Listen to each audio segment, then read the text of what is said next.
start the fight, breaking down the walls in the dead of night. I don't come for peace, I come for the storm. Fanboys melt quick when the truth gets warm. Saw content's high, I'm collecting those tears. Just got started, but I'm cutting through fears. I'm not here for brand deals, I'm not for sale. I expose your lies, rip off the veil. It's been a month since the launch of the Switch 2, and with it came the highly anticipated Mario Kart World, the so-called next evolution of the franchise. But let's be real, is it actually a step up from Mario Kart 8 Deluxe? Is it truly next gen? Hell no, it's not. And I'm going to break it all down because I'm sick and tired of certain YouTubers hyping this game up like it's the second coming. Now that the nostalgia goggles are starting to crack, even the die-hard fans are beginning to realize that Mario Kart World might not be worth the hype, especially after Nintendo's baffling decision to patch that beloved online bug, the one everybody loved, and now the game is finally getting the Metacritic score it deserves. And honestly, that's music to my ears. This review won't be a traditional one because, let's be honest, anyone credible already knows Mario Kart World is not worth the price Nintendo is asking. No standard base game should cost $80 period. So instead of pretending this is some masterpiece, I'm going to tell you what Nintendo should have done to actually justify a AAA price point of $70. Nintendo wants to play with the big boys now. Well, that means their games need to look, feel, and perform like a real AAA title. That can't just coast on brand loyalty nostalgia anymore. Unfortunately, they have delivered with Mario Kart World is nowhere near that level. It's a polished piece of slop being sold well beyond the industry standard. Yes, Mario Kart World is a commercial success. I won't take that away from them, but let's not pretend that success equals quality. Gamers sadly are some of the worst customer when it comes to standards, and the Nintendo fans are no exception. They'll defend anything as long as it has Mario's face on the box. But I'm not here to sugarcoat anything, I'm here to hold Nintendo accountable. First off, Nintendo even wants to justify a $70 price tag, let alone the outrageous $80 they're charging. The number one thing Mario Kart World is missing is a story mode. How does Nintendo have the audacity to sell this as a premium next-gen title and not include something as basic yet meaningful as a story mode? Diddy Kong Racing had one back in the 90s, complete with boss battles and world progression. Crash Team Racing, same deal. These games came out in 1997 and 1999, and they went above and beyond what we thought kart racers could have been at the time. And yet here we are nearly 2 decades later, and Nintendo can't seem to match, let alone exceed that standard. It's embarrassing if you're charging next gen prices, then deliver next gen value, but Mario Kart World doesn't, not even close. And oh yes, I can already hear the salty fanboys crying in my comment section. Well, we didn't have open world back then, so this is next gen. Really? Is that really your defense? Nintendo didn't even do the open world right. What they gave us is a boring, empty world that most players skip entirely. Sure, the P-switches are fun for like 5 minutes, but then they get repetitive fast. And worst of all, there's no way to properly track them. Here's what Nintendo should have done. Make those P-switches actually matter. Lock custom characters and NPC racers behind them. Bring back real kart customization like in Mario Kart 8 and lock those kart parts behind the switches too. And give us a proper tracker so we know what left to find. That would have created actual incentive that would have given players a reason to explore the world. Instead, what we got was a lazy filler masquerading as intervention, and somehow we're expected to pay $80 for it.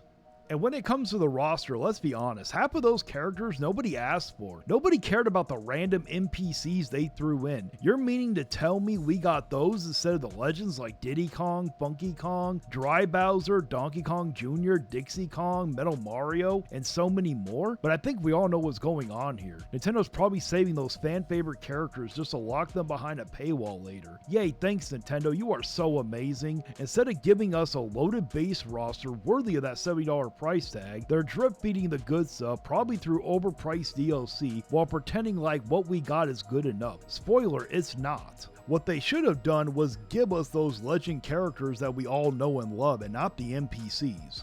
And lastly, let's talk about the Grand Prix mode, because what they did here is just baffling. They should have left it alone, just keep it like it's always been. 3 actual real laps, but no, Nintendo had to mess with the formula that wasn't broken. Now we've got courses that are 2 laps of boring highway and 1 lap of the good stuff. That sounds like so much fun, doesn't it? Now look, it's not all that bad. There are some things Nintendo actually got right. Moving up to 24 racers was a solid move. That kind of chaotic energy is exactly what the series needed. And the new Knockout Tour mode, easily one of the game's high points, genuine fun, and a smart addition, and of course the music. As always, it hits every time. For some reason, Nintendo's sound team never misses, but unfortunately the bad outweighs the good, especially when they're asking for $80, and that's the core problem, the price. If this game launched at $50, I'd be giving it a 9 out of 10. Even at $60, I could justify an 8 out of 10, but at $80 with a half-baked roster nobody asked for and a messed up Grand Prix mode, there's just no way I can defend that.